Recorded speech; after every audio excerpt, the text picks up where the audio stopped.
마지막 주입니다. 간혹 가다가 이런 생각이 들 때가 있습니다. 나는 예수님을 잘 알고 있고 예수님을 잘 믿고 예수님께만 소망을 걸고 사는데 과연 나는 내가 믿는 예수님을 얼마나 알고 있을까? 살다 보면 이런 생각이 문득 들 때가 있습니다. 아무리 예수님을 잘 믿으려고 애를 써도 시간이 지난 후에 뒤를 돌아보면 내가 예수님을 너무 모른 채 섬겨왔구나, 이런 마음이 들 때가 많기 때문입니다. 끊임없이 예수님을 배우고 알아간다고 해서 예수님을 다 알 수는 없습니다. 우리가 믿는 예수님은 어떤 분이십니까? 주님이 이 땅에 사는 동안에 우리에게 어떤 모습을 가장 많이 보여주셨던 것입니까? 이사야 선지자는 예수님에 관해서 고백을 하기를 그분은 슬픔의 사람이었다라고 고백을 하고 있습니다. 아까 우리 찬양대의 찬양 속에서도 십자가였어요. 십자가. 원래 이 십자가라는 것은 저주의 십자가였어요. 슬픔의 십자가였습니다. 근데 그 십자가를 짊어지시고 예수 그리스도께서 우리를 대신하여 돌아가셨더라는 것입니다. 그래서 이것을 가장 적나라하게 묘사하고 있는 말씀이 이사야 53장의 말씀인 것입니다. 마태, 마가, 누가, 요한복음을 가리켜서 보통 사복음서라고 부릅니다. 복음서가 4권의 책으로 정리가 되었기 때문입니다. 그런데 이사야서를 가리켜서 제5복음서라고 불리고 있어요. 왜? 거기에는 십자가와 부활이 나오고 있기 때문입니다. 재미난 것은 성경이 66권인데 이사야서는 66장으로 이루어져 있습니다. 성경 구약이 39권이고 신약이 27권인데 1장부터 39장이 이스라엘과 이방 나라의 멸망을 다루고 있어요. 그리고 40장부터 새로운 소망의 역사가 펼쳐집니다. 39장 그리고 27장이 한 덩어리가 되어서 제5복음서 이사야 66장이 완성이 되어지는 거예요. 그리고 그 하이라이트가 이사야 53장입니다. 3절 5절에 있는 말씀을 보니까 그는 멸시를 받아서 사람에게 실어버린 바 되었으며 간고를 많이 겪었으며 질고를 아는 자라. 마치 사람들에게 얼굴을 가리우고 보지 않음을 받는 자 같아서 멸시를 당하였고 우리도 그를 귀히 여기지 아니하였도다. 그는 실로 우리의 질고를 지고 우리의 슬픔을 당하였거늘 우리는 생각하기를 그는 징벌을 받아서 하나님에게 맞으며 고난을 당한다 하였노라. 이어지는 말씀입니다. 그가 찔림은 우리의 허물을 인하며 그가 상함은 우리의 죄악을 인함이라. 그가 징계를 받음으로 우리가 평화를 누리고 그가 채찍에 맞음으로 우리가 나음을 입었도다. 우리 주님께서는 슬픔의 사람이었어요. 우리가 당해야 하는 모든 아픔과 슬픔을 대신 당하신 우리 주님은 말 그대로 슬픔의 사람이었고 애통의 사람이었습니다. 예수님은 슬픔으로 머리를 두르셨고 슬픔으로 이불을 삼으셨고 슬픈 가슴을 안고 날마다 주무셨습니다. 예수님이 마구간에서 태어나셨을 때 슬픔이 예수님을 받아 안았고 십자가 위에서 마지막 숨을 거두실 때는 슬픔만이 예수님의 곁을 묵묵히 지키고 있었습니다. 사랑하는 제자들은 모두 주님을 버리고 도망을 쳤으나 슬픔만큼은 예수님을 버릴 수가 없어서 예수님의 곁을 떠나지 아니하고 마지막 순간까지도 예수님의 곁을 지키고 있었습니다. 예수님께서는 아무도 없는 외로운 곳에서 혼자 계실 때가 많았지만 그 자리에는 언제나 항상 슬픔이 예수님과 함께 하고 있었던 것입니다. 분명히 예수님은 슬픔의 사람이었습니다. 예수님은 가난한 자의 슬픔과 아픔과 상처와 고통을 아시는 분이었고 질병에 걸려서 신음하는 자들의 고통과 슬픔을 바라보시며 언제나 눈물을 흘리시곤 하셨습니다. 주님께서는 버림을 받고 매를 맞으시고 조롱을 당하시는 엄청난 슬픔과 고통을 묵묵히 예수님께서는 참아내시곤 하셨습니다. 예수님은 슬픔 속에서도 예루살렘을 바라보시며 우셨을 뿐만 아니라 나사로의 죽음 앞에서는 눈물을 참지 못하시고 눈물을 쏟아내시고야 말았습니다. 혹시 슬픔에 잠겨 계신 분들이 계십니까? 예수님께서도 슬픔의 사람이었다는 것을 기억하셔야 할 것입니다. 그러면 슬픔의 사람이었던 예수님이 들려주시는 복 있는 사람은 어떤 사람이었습니까? 예수님이 들려주시는 복 있는 사람은 오늘 말씀을 보니까 애통하는 사람이었어요. 어떤 사람이 복 있는 사람인 것입니까? 아무런 걱정 없이 편하게 잘 먹고 잘 사는 사람이 복 있는 사람일까요? 사람들은 그렇게 생각할지 몰라도 예수님의 생각은 달랐다는 것을 기억하셔야 됩니다. 예수님께서는 슬픔에 잠겨서 애통하는 사람이 복이 있다고 말씀하고 계십니다. 여러분, 애통한다는 것이 무슨 뜻일까요? 애통하는 것이 도대체 무엇이기에 예수님께서는 말씀하시기를 애통하는 사람이 복이 있다고 말씀하신 것입니까? 애통한다는 것은 내 안에 있는 슬픔을 도저히 참을 수가 없어서 내 안에 슬픔이 가득 채워져 있는 상태를 얘기하는 것입니다. 내 안에 아픔과 고통과 슬픔과 절망과 탄식이 가득 담겨져 있는 상태를 가리켜서 애통한다고 얘기하는 것입니다. 내 안에 슬픔을 그래서 도무지 참을 수가 없어서 밖으로 표현해내는 것, 밖으로 표출해내는 것을 가리켜서 애통한다고 말을 하는 것입니다. 다시 말씀드리면 참을 수 없는 괴로운 일을 만나서 그때의 슬픔의 감정을 입을 통해서든지 아니면 몸을 통해서든지 밖으로 토해내는 것을 가리켜서 애통한다라고 묘사를 하고 있는 것입니다. 특별히 예수님이 말씀하시는 애통이라는 것은 전에는 보지 못했던 것을 하나님이 새로운 시각을 주시는 거예요. 그래서 하나님이 주신 그 시각으로 보는 것입니다. 하나님이 주시는 새로운 시각으로 하나님을 보는 거예요. 하나님이 주시는 새로운 시각으로 나를 보는 것입니다. 하나님이 주시는 새로운 시각을 가지고 주변을 보는 것입니다. 하나님이 나에게 주시는 새로운 시각을 가지고 민족을 보고 공동체를 바라보고 나라를 쳐다보는 것을 얘기하는 것입니다. 그리고 그 일에 충격을 받고 놀라서 울부짖는 것, 이것을 가리켜서 성경은 말하기를 애통한다고 하는 것입니다. 이 세상에서 가장 아름다운 모습이 어떤 모습인지 알고 계십니까? 그것은 바로 하나님 앞에 나아가서 나의 죄를 끌어안고 고통스러워하면서 애통을 하는 것입니다. 내 교만과 내 자랑과 내 아픔과 내 상처와 내 슬픔을 전부 다 쏟아내면서 애통하는 것이야말로, 애통하는 모습이야말로 하나님을 감동시키고 우리 자신들의 삶을 크게 새롭게 만드는, 크게 변화시키는 가장 큰 동력이라는 것입니다. 그런데 안타깝게도 우리는 애통하는 것을 부끄럽게 여길 때가 얼마나 많은지 몰라요. 예수님은 삶 전체가 애통이었어요. 예수님은 태어나시면서도 슬픔이었어요. 그 이상하게 성탄절이 다가오면 세상 사람들은 마냥 막 좋아하고 기뻐합니다. 근데 우리 그리스도인들은 그저 마냥 좋아하면서 기뻐할 수가 없어요.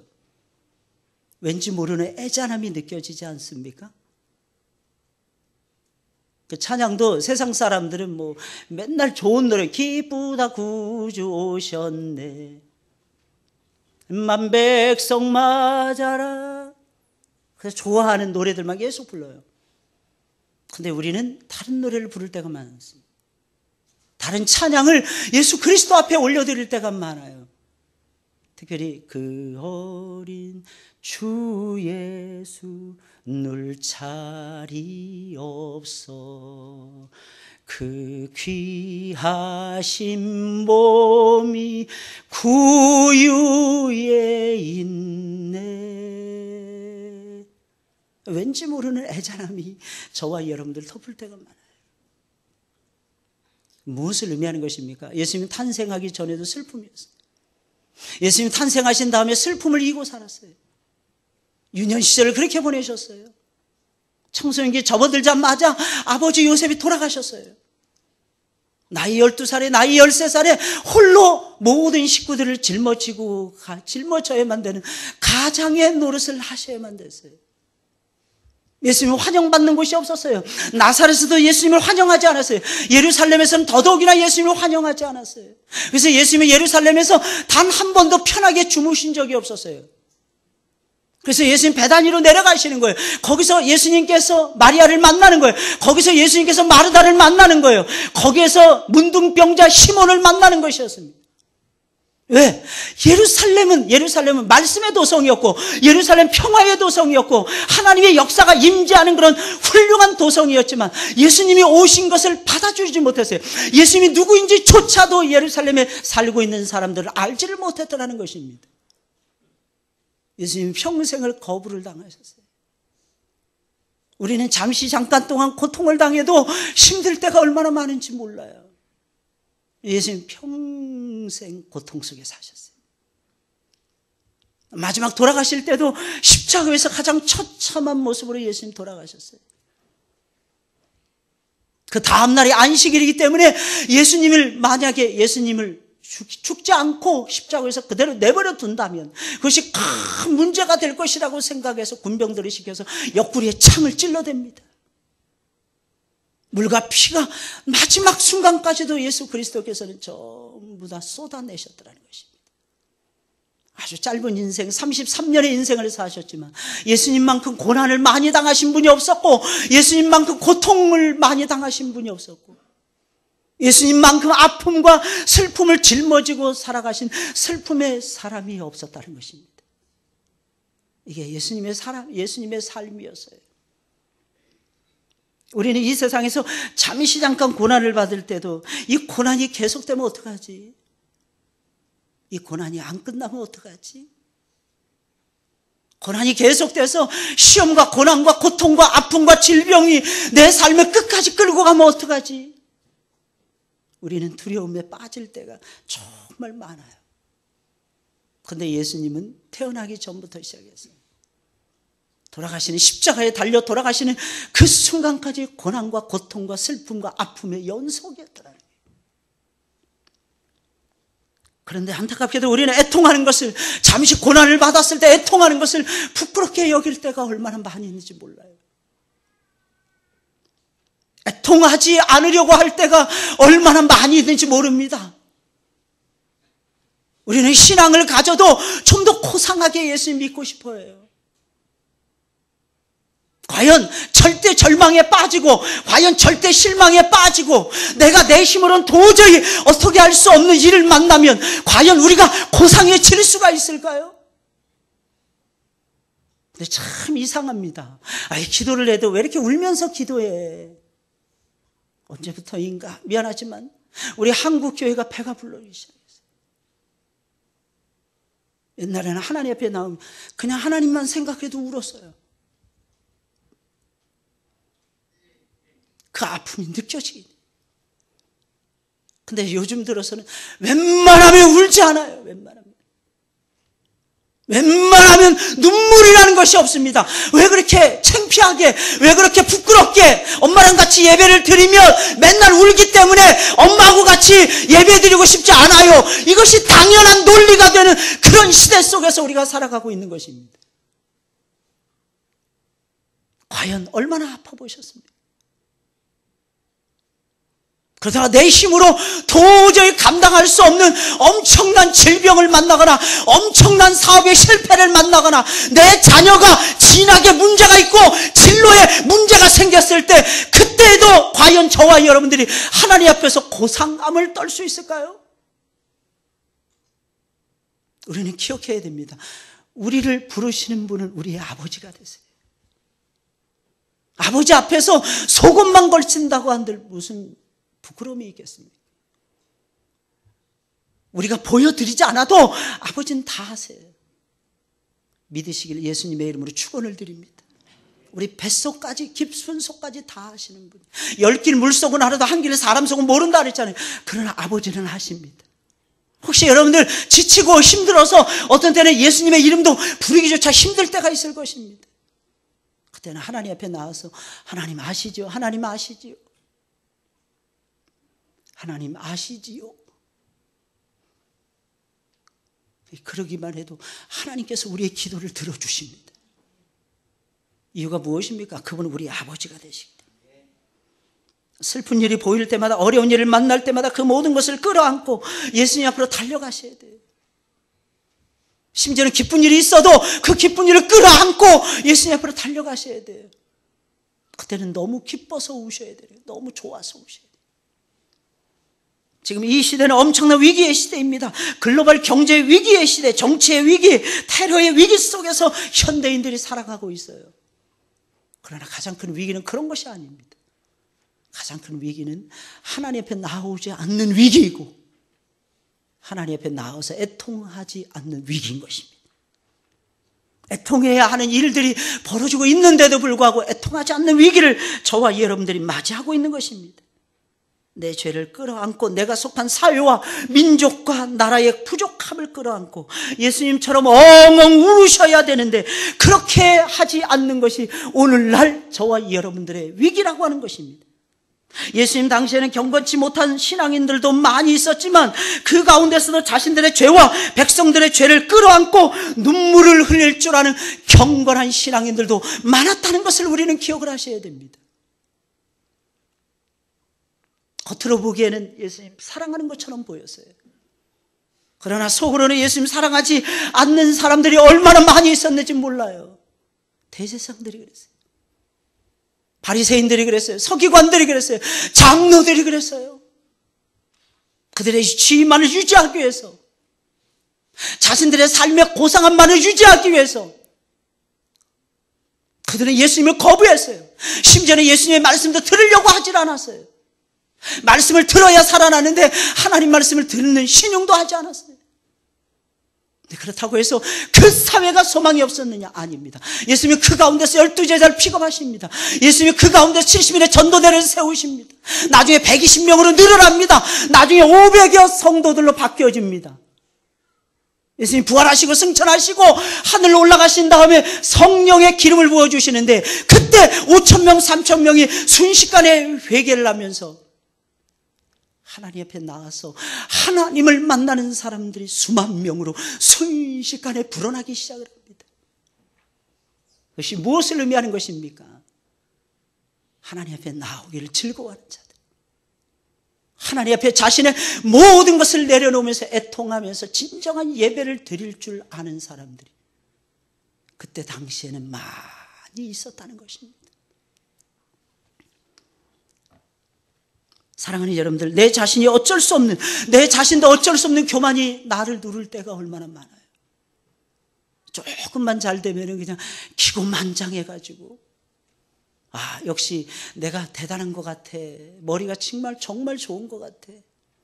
나는 역시 심사숙고할 줄 아는 사람, 조심성이 강한 신중한 사람인 것 같아. 나는 역시 매사를 풀어나갈 줄 알아. 어떻게 방법을 풀어나갈지, 누구를 써야 될지, 어떤 인물을 어떤 인물을 세워야 될지 나는 누구보다도 잘하는 것 같아. 과연 그럴까요?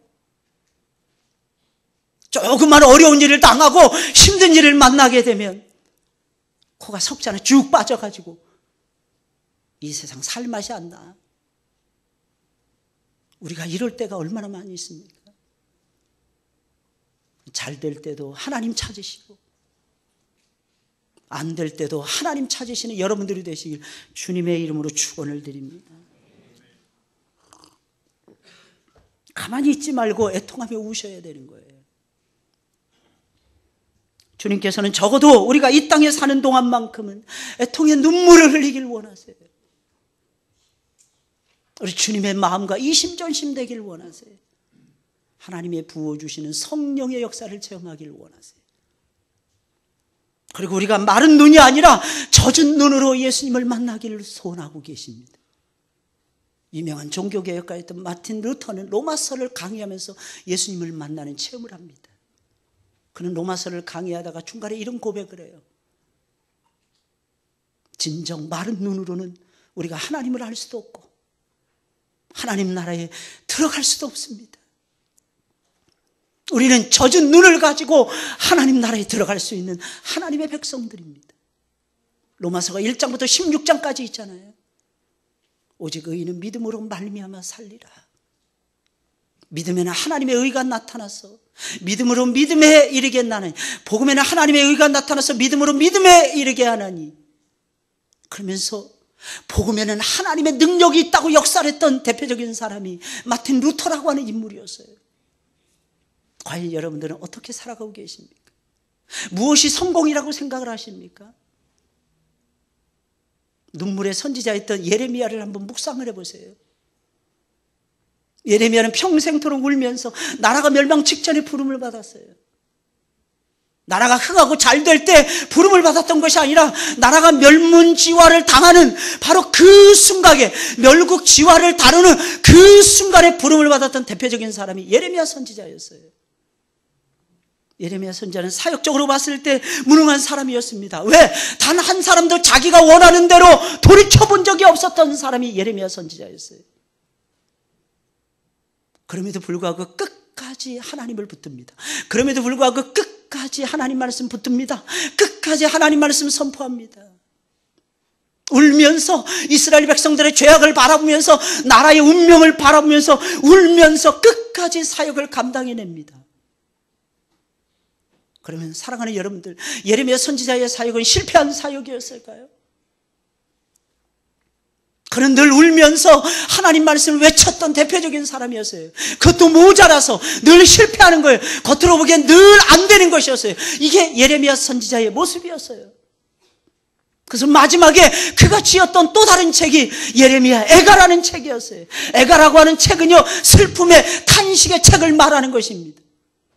예루살렘의 멸망을 바라보면서 울었던 예레미야의 마음, 울었던 예레미야의 슬픔, 예레미야 선지자의 아픔, 이 모든 것들이 다 적나라하게 드러났던 말씀이 러멘테이션이라고 하는 예레미야 애가라고 하는 책이었어요. 그러면 예레미야는 실패한 선지자였을까요? 사랑하는 여러분들, 절대로 그렇지 않습니다. 그는 성공한 대표적인 선지자였어요. 이유가 무엇입니까? 그는 하나님이 주신 사명을 따라서 살았기 때문입니다. 하나님이 주신 생명을 따라서 살았기 때문입니다. 그리고 무엇보다도 그는 애통할 줄 아는 하나님의 위대한 종이었기 때문입니다. 나라와 민족을 바라보면서 죽어가는 수많은 영혼들을 바라보면서 예레미야 선지자는 끊임없이 울었어요. 마치 예수님이 우셨던 것처럼 예레미야 선지자는 울고 또 울고 울고 또 울었어요. 결국은 그의 말씀을 따라서 이스라엘이 회복이 되잖아요. 70년의 포로기가 끝난 다음에 그 회복의 역사는 예레미야 때문이었습니다. 이유가 무엇입니까? 예레미야가 하나님의 뜻을 따라서 울고 또 울고 울고 또 울고, 그 눈물이 이스라엘을 살리는, 이스라엘을 회복시키는 놀라운 역사를 이루었던 것입니다. 성경에 보면 사무엘의 상을 보면은 한나라고 하는 여인이 등장을 하고 있어요. 한나라는 여인은 참 슬픔의 여인이었어요. 이 여인은 무엇을 했습니까? 딱 한 가지 했어요. 하나님 앞에 나와서 애통하며 울었어요. 이 여인에게는 자식이 없었어요. 고대에는 자식이 없으면은요, 그 삶이 엉망진창이 돼버려요. 아무런 유산도 상속받을 수가 없어요. 남편이 죽은 이후에도 상속의 1순위가 미망인이 아닌 시대였어요. 상속의 1순위는 무조건 아들이었습니다. 무조건 자식이던 시대였어요. 첩이 있었는데, 분인나라고 하는 첩이 있었는데 이 여인에게는 아들이 있었던 거예요. 한나에게는 아들이 없었어요. 그래서 그의 남편 엘가나가 제사를 드릴 때마다 이 몫은 그대의 것입니다, 떼어서 줄 수밖에 없었어요. 그래도 위로가 되지 않았어요. 그때 한나는 딱 한 가지 하게 됩니다. 무엇을 했을까요? 하나님 앞에 나아가서 우는 거였어요. 하나님 앞에 나아가서 애통하는 것이었어요. 여러분들 애통해 하시기를 예수님의 이름으로 축원을 드립니다. 그러니까 하나님이 응답을 해주셨어요. 하나님이 크게 응답을 해주셨어요. 그것이 무엇입니까? 사무엘을 낳는 것이었어요. 사무엘이 어떤 존재였습니까? 새로운 시대를 여는, 이스라엘의 새로운 역사를 썼던 사람이 사무엘이었어요. 다윗에게 기름을 붓고 이스라엘에게 새로운 왕국을 조성했던 대표적인 인물이 사무엘이라고 하는 인물이었어요. 바로 그의 어머니가 바로 한나라고 하는 여인이었던 것입니다. 우리는 자식을 위해서, 우리는 이웃을 위해서, 우리는 나라 민족을 위해서, 특히 교회를 위해서 저와 여러분들이 할 수 있는 위대한 일이 과연 무엇일까요? 딱 간단합니다. 하나님 앞에 나오셔서 우는 것입니다. 옛날에 어느 선교사님을 통해서 눈물의 영성이라고 하는 세미나를 들은 적이 있었어요. 이분은 캐나다 선교사님이셨어요. 질환에 걸려서 그 섬기던 캐나다 교회를 남겨두고 후배에게 물려주시고 뉴질랜드에 오셔가지고 후진을 양성하는 일에 쓰임을 받던 한국 선교사님이셨어요. 그분은 성경 전체를 눈물의 산맥이라고 이야기를 하더라고요. 깜짝 놀랐어요. 그분의 가르쳐 주신 관점으로 성경을 다시 보기 시작했어요. 근데 정말 아버지의 눈물이 배어 있더라고요. 예수 그리스도의 눈물이 배어 있더라고요. 성령의 눈물과 탄식이 배어 있더라고요. 우리는 이 시대를 감당해내야만 되는 그리스도인들입니다. 우리는 지금 2015년도 11월 마지막 주를 향해서 지금 달려가고 있습니다. 마지막 주를 달려가고 있어요. 이제 우리에게 놓인 것은 딱 한 달밖에 남지 않았습니다. 앞으로 많은 임원들이 새롭게 교체가 될 것입니다. 앞으로 많은 교사들이 새로 세워지게 될 것입니다. 많은 분들이 또한 떠나가게 될 것입니다. 많은 분들이 또한 그만두게 될 것입니다. 이 시점에서 우리는 생각을 해봐야 됩니다. 과연 나는 어떻게 예수 그리스도를 믿으며 살아가고 있는가? 나는 예수님을 알고 있는가? 나는 예수님의 뜻에 복종하고 있는가? 진실로 물어보셔야 돼요. 하나님은 저와 여러분들에게 애통하라고 말씀하고 계십니다. 젖은 눈으로 예수님을 만나라고 말씀하고 계십니다. 그럼 왜 우리는 애통해야만 되는 것입니까? 여러 가지 애통해야 되는 이유가 있는데 그 중에서 가장 첫 번째는 내 자신이 애통할 수밖에 없는 상태에 놓여져 있기 때문에 그런 것입니다. 우리가 애통해야 되는 가장 큰 이유는 나 때문인 것입니다. 주변에 있는 사람 때문이 아니에요. 실제로는 자식 때문도 아닌 것입니다. 바로 나 때문에 저와 여러분들은 애통해야만 되는 것입니다. 이유가 무엇입니까? 성장해야 되는데 신앙이 성장하지 못하고 있잖아요. 성숙한 모습을 보여야 되는데 신앙이 더욱 성숙한 모습을 띠지 못하고 있잖아요. 하나님 주신 사명을 가지고 언제나 뜨거운 마음을 가지고 예배를 드려야 되고 온 세상을 불사르고도 남을 만큼 작은 불꽃들이 되어야만 되는데 세상에게 맨날 눌려 살고 세상을 오히려 동경하고 있고 세상을 부러워하고 있는데 무슨 세상을 저와 여러분들이 바꿔놓을 수 있단 말입니까? 내 심령이 죄로 인해서 얼룩져 있어요. 파괴되어 가고 있어요. 예수님의 형상을 만들어 가야 되는데 살아서 역사하는 그리스도인이 되어야만 되는데 예수님이 쓰시기에 딱 좋은 의의 병기들이 되어야 있어야만 되는데 맨날 다음에 언제 도대체 다음에 예배, 다음에 성경 공부, 다음에 내가 사명 감당 도대체 언제 그래서 부족한 나 때문에 울어야 되는 것입니다. 예수님 앞에 나아가면요 예수님이 보이기 시작을 해요. 안 나오면 못 보이지만 예수님 앞에 나오면 예수님 보입니다. 신기해요. 예수님 보여요. 근데 정말 신기한 거 말씀드릴까요? 예수님이 보이잖아요. 그 다음에 내 모습이 보입니다. 내가 잘하는 줄 알았어요. 내가 매사를 지혜롭게 신중하게 힘있게 능력 있게 예수님 따라가는 줄 알았어요. 예수님을 보면 아니라는 게 비교가 되지 않나요? 우리는 다른 사람처럼이 아니라 예수님처럼 돼야 돼요. 기준이 예수님이에요. 기준이 하나님이에요. 그래서 베드로전서 4장의 말씀을 보면 육체의 남은 때를 하나님처럼 살라고 언급하고 있는 거예요. 하나님처럼 살아가셔야 됩니다. 이게 잘 안 되지 않습니까? 우리 가운데 시기가 있고 분쟁이 있고 누가 조금 칭찬받으면 그 기분 나빠하고 나는 누구로부터 은혜 받 나는 누구로부터 어떻게 됐다 이 얘기는 하는데 하나님 만나 이야기는 못합니다. 이게 내 모습인 거예요. 그래서 우리는 하나님 앞에 나올 때 나 때문에 우셔야 되는 거예요. 살다 보면 문득 내 죄가 보이기 시작할 때가 있어요.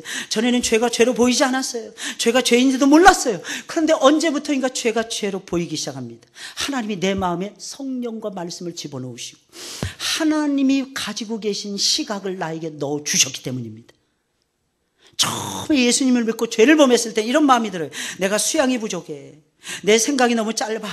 좀 더 노력하면 괜찮아질 거야. 아무리 노력해도 근데 괜찮아지지 않는 거예요. 이유가 무엇입니까? 죄가 내 안에 들어와서 나를 다스리는 거예요. 마귀가 내 안에 들어와서 나를 움직이고 있는 거예요. 그때 우리는 이렇게 고백할 수밖에 없잖아요. 누가 이 사망의 몸에서 나를 건져내랴. 내가 지금 사망에 놓여 있는 거예요. 내가 지금 사망에 놓여 있다. 이게 무슨 뜻인지 아십니까? 원래의 의미는 죽은 자와 함께 나를 묶어서 묻어버리는 것입니다. 이게 굉장히 끔찍한 얘기죠. 성경이 굉장히 끔찍한 것을 우리에게 가르쳐주고 있는 거예요. 헬라의 원어에서 사망이라는 것은 딴 게 아니에요. 내가 지금 죽은 자와 더불어서 밧줄에 묶여 있는 거예요. 그리고 내가 관 속으로 들어가는 거예요. 내가 땅 속으로 들어가 버리는 것을 얘기하는 것입니다. 그러니 내가 살아있다고 말할 수 있겠습니까? 그러니 그런 내 비참한 영혼, 내 비참한 상태를 바라보면서 우리는 울 수밖에 없는 것입니다. 하나님 살려주세요. 이때는 딱 한 가지죠. 하나님 나를 제발 살려주세요. 할렐루야. 그렇게 손들고 하나님을 찾는 사람은 분명히 살아나고야 말 것입니다. 애통할 수밖에 없는 두 번째 이유는 주변에 사랑하는 사람들 때문입니다. 내가 사랑하는 그 사람들의 죄와 그들이 당할 마지막 날의 재앙 때문인 것입니다. 지금은 멀쩡하게 잘 먹고 잘 사는 것처럼 보이죠. 행복해 보이죠. 그러나 그들의 마지막은 사망입니다. 성경이 가르쳐주고 있잖아요. 죄의 삭은 사망이라고. 여러분 아십니까? 천국과 지옥은 분명히 있어요. 아직 잘 깨닫지를 못하시는 것 같은데 천국과 지옥은 분명히 있습니다. 저는 많은 분들의 임종을 지켜보면서 알았어요. 성경을 통해서도 알았지만 많은 분들의 임종을 지켜보면서 더 많이 알았어요. 천국을 확신하는 분들은 평안한 죽음이 있고 지옥에 끌려갈 사람들은 두려움에 빠져서 죽습니다. 히브리서 9장 27절 한 번 죽는 것은 정한 것이요 그 후에는 뭐가 있다 그랬어요? 심판이 있다. 심판. 두 번째 사망이에요. 지옥불에 떨어지는 사망이에요. 이게 임종 직전에는 보이는 겁니다. 왜냐하면 우리의 영혼을 데려가기 위해서 하나님이 사람을 보내주시거든. 사자를 보내주시거든. 사자를. 우리의 영혼을 데려가기 위해서 사자를, 하늘의 사자를 보내주시거든요. 그 하늘의 사자가 아니라 지옥에서 온 저승사자라면 우리는 어떻게 되는 것입니까? 그래서 우리는 안 믿는 주변에 있는 사람들 때문에 울어야 되는 거예요. 애통해야 되는 세 번째 이유는 지금도 우리는 여러 가지 영적, 육체적 고난을 당하며 고통 속에서 살고 있기 때문입니다. 아직도 해결되지 않은 문제가 엄청나게 많아요. 그러니 어떻게 해야 될까요? 울어야죠. 하나님이 도와주시지 않으면 안 되는데 어떻게 합니까? 아무리 똑똑해도 하나님이 도와주시지 않으면 단 한 걸음도 앞으로 나갈 수 없는데 어떻게 합니까? 제 고등학교 선배 중에 변호사 직업을 가지고 계신 분이 계세요. 제 친구 변호사가 있어가지고 변호사 사무실에 기도해주고 싶어서 한번 찾아간 적이 있었어요. 밖에 웬 허름한 분이 와 계시는 거예요. 저분은 누구니? 그랬더니 하는 말이 우리 2년 선배 되시는 분이야. 근데 저분이 왜 여기 와 있어? 저분 뭐 하시는 분인데? 저분 변호사야. 근데 여기 왜 오셨어? 저분이 공부를 그렇게 잘했어. 그래? 야, 우리 2년 선배인데 우리 학교에서 아주 유명하신 분이었어. 근데 왜 여기 와 있니? 그 친구 하는 말. 근데 딱 한 가지를 못해. 뭘 못하는데? 사람을 만날 줄을 몰라. 사람만 만나면 두려워서 떠는 거예요. 똑똑하고 책을 보면 다 이해하는데 사람만 만나면 상대할 수 없는 거예요. 변호사 하려면 상담도 해야 되고 법정에 서서 사람들도 설득해야 되는데 공부를 너무너무 잘해서 사법고시 패스를 일찍 하고 근데 그게 안 되는 거예요. 이게 인생이라는 것입니다. 하나님이 어제 우리와 함께 해주셨기 때문에 어제 잘 살 수 있었어요. 하나님이 오늘 우리와 함께 하시기 때문에 우리가 오늘 힘있게 잘 살 수 있는 것입니다. 우리가 내일 힘있게 잘 살려면 하나님이 우리와 함께 해 주셔야 되는 것입니다. 그럼 어떻게 해야 될까요? 하나님 나를 불쌍히 여겨주세요. 하나님 나를 도와주세요. 하나님 앞에 나오셔서 늘 애통해 하셔야죠. 매일 매 순간마다 어떤 큰 일을 만나든지 아니면 작은 일을 만나든지 하나님께 도움을 요청을 하셔야 돼요. 그러면 하나님께서 도와주실 것입니다. 할렐루야. 그래서 사는 거예요. 그래서 그냥 하루하루 살아가는 거예요. 어떻게 보면 우리 하루살이에요. 근데 저는 언젠가 한번 하루살이를 보면서 은혜 엄청 많이 받았어요. 어떻게 하루만 살 것을 그렇게 만들 수 있습니까? 하루살이가 눈에 잘 보여요, 안 보여요? 일단 잘 안 보여요. 굉장히 스몰한 정도가 아니고 타이니합니다. 굉장히 작아요. 근데 하루살이에 날개 있어요, 없어요? 눈이 있어요, 없어요? 뱃속에 있을까요, 없을까요? 신기해지지 않습니까? 하루살이인데 눈에 잘 안 보이고 작은데 다 갖추고 삽니다. 누가 만들었을까요? 여러분들 만들 수 있어요? 정말 똑똑한 사람인데 최근에 일본에서 입사 시험을 보는데 인공지능을 가진 로봇이 와서 같이 시험을 봤답니다. 아, 참 세상 희한하게 돌아가요. 근데 비록 그런다 할지라도 한계는 다 있어요. 여러분 생각해보세요. 이 피부 하나 만드는 게 이게 쉬울까요, 이게? 이거 피부 하나? 저 중학교 때 배운 건데 뭐 조건을 다 갖추게 되면 단백질 성분에 뭔가를 만들 수 있답니다. 세포 하나. 근데 그게 움직여야지 말이 되지. 누가 만들었을까요? 하루살이? 하나님이 만드신 거예요. 하루살이도 걸러내시는 하나님이신데 우리 인생 소중하게 여기시고 하나님 만나시길 예수님의 이름으로 축원을 드립니다. 마지막으로 우리가 애통해야 되는 이유는 나를 위해서 십자가에 달려 돌아가신 예수님 때문입니다. 예수님이 나 때문에 애통하셨어요. 예수님이 나 때문에 고난을 당하셨어요. 그 자체만 묵상을 하더라도 눈물이 쏟아지지 않나요? 얼마나 나를 사랑하셨으면 십자가에 달려 돌아가시겠어요? 얼마나 나를 아끼셨으면 우리 예수님께서 물과 피를 다 쏟으시겠어요? 살을 찢어내시겠어요? 우리를 위해서 죽으실 수가 있겠습니까? 예수님의 사랑은 말로 형언할 수 없는 거예요. 그러면 왜 애통하는 자가 복이 있는 것입니까? 애통하면 하늘의 위로를 받기 때문에 그렇습니다. 할렐루야. 뭐가 있다고요? 위로가 있는 거예요. 애통이 애통으로 끝난다면 그것은 복이 아닐 것입니다. 하나님은 그러나 애통을 애통으로 끝나게 하시는 분이 절대로 아니에요. 오늘 본문의 말씀을 보게 되니까 애통하는 자는 복이 있나니 저희가 위로를 받을 것이며. 예수님 참 희한합니다. 예수님 만나면 좋은 것이 있어요. 고난 별로 안 좋잖아요. 근데 신기한 게 있어요. 고난 뭐가 따라올까요? 고난 축복이 따라옵니다. 고난 축복의 대명사예요. 할렐루야. 고난이 지나가면 복이 오더라는 것입니다. 아픔 회복의 역사가 일어나요. 오늘 본문의 말씀을 보니까 애통 뭐가 따라옵니까? 하나님의 위로하심이 따라오는 거예요. 우리 주님은 우리를 위로해 주시는 하나님이십니다. 어떻게 위로하실까요? 성부, 성자, 성령 하나님께서 직접 찾아오셔서 우리를 위로하십니다. 다른 사람에게 안 맡겨요. 예수님께서는 다른 존재에게 맡기지 않습니다. 우리를 너무너무 사랑하시기 때문에 우리가 애통하는 것을 보시고 즉각적으로 성부, 성자, 성령께서 찾아오십니다. 그리고 우리를 만나주시는 거예요. 놀라운 사실은 이 세상을 창조하고 구속의 놀라운 은총을 펼쳐가는 하나님의 생명의 말씀으로 우리를 먼저 위로해 주십니다.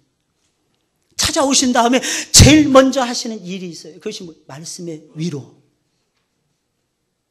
하나님 말씀의 위로를 받으시는 여러분들이 되시길 주의 이름으로 축원을 드립니다. 그래서 하나님의 역사가 일어나기를 원한다면 하나님의 말씀을 잘 들으셔야 돼요. 시편 119편 50절에 있는 말씀을 보니까 이 말씀은 나의 곤란 중에 위로라. 주의 말씀이 나를 살리셨음이니이다. 이렇게 고백을 하고 있어요. 뭐가 살렸다고요? 주의 말씀이, 주의 말씀. 마귀의 말씀이 주의 말씀이. 어떤 유력한 자의 말이 아니에요. 주의 말씀이 나를 살리셨습니다. 나에게 생명 주신 분이 그분이십니다. 그분이 뭐를 통해서 나를 살리신다고요? 말씀. 그 말씀이 곧 예수님이 그랬잖아요. 말씀이 곧 영이요 나라는 거예요. 영이요 예수 그리스도이십니다.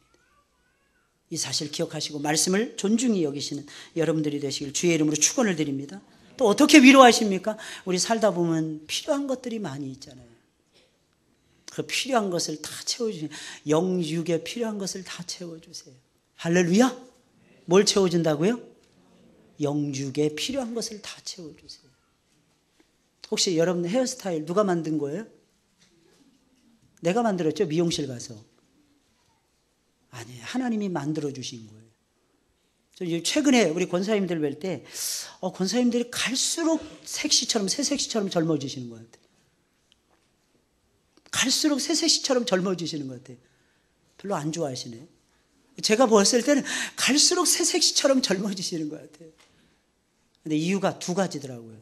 첫째는 머리를 단발로 잘 잘랐기 때문입니다. 머리가 길면은요, 죄송합니다. 머리가 길면 이상해 보여요. 나이도 들어 보여요. 연세도 많아 보입니다. 근데 머리가 산뜻하고 짧잖아요. 그러면 이상하게 젊어 보이더라고. 이뻐 보이더라고. 할렐루야. 두 번째 이유는 뭘까요? 하나님이 위로해 주시니까. 할렐루야. 하나님이 뭐 해 주신다고요? 위로해 주시는 거예요. 위로의 하나님이세요. 고린도후서 1장 4절 이하에 있는 말씀을 보게 되니까 우리의 모든 환난 중에서 우리를 위로하사 우리로 하여금 하나님께 받는 위로로서 모든 환난 중에 있는 자들을 능히 위로하게 하시는 하나님이라고 소개를 해주고 있어요. 주변을 둘러보세요. 하나님이 안 주신 것이 무엇이 있습니까? 이 건물 하나님이 주셨어요. 우리 공동체 하나님이 주셨어요. 전부 다 하나님이 주신 선물이에요. 내가 입고 있는 옷 하나님이 주신 선물이에요. 이따가 점심시간에 맛있게 먹는 점심 하나님이 주신 선물이에요. 감사하시고 위로해 주시는, 다른 사람들 오히려 위로해 주시는 성령의 역사가 여러분들의 삶 속에 있기를 주의 이름으로 축원을 드립니다. 그러려면 뭐 해야 될까요? 또 잊어버렸어요. 그러려면 뭐 해야 될까요? 아니라니까. 그러려면 뭐 해야 될까요? 애통하셔야 된다니까. 애통하셔야 된다. 원래 주제로 돌아가셔야 된다니까. 그러면 뭐 하라고요? 애통하셔야 된다니까. 애통하셔야 된다니까. 애통하는 그 자체가 축복인데 하늘의 위로까지도, 애통하면 하늘의 위로까지도 쏟아지는 거예요. 위로 받으시고 힘을 내시는 우리 사랑하는 하늘문교회 모든 성도님들이 되시길 주의 이름으로 축원을 드립니다. 우리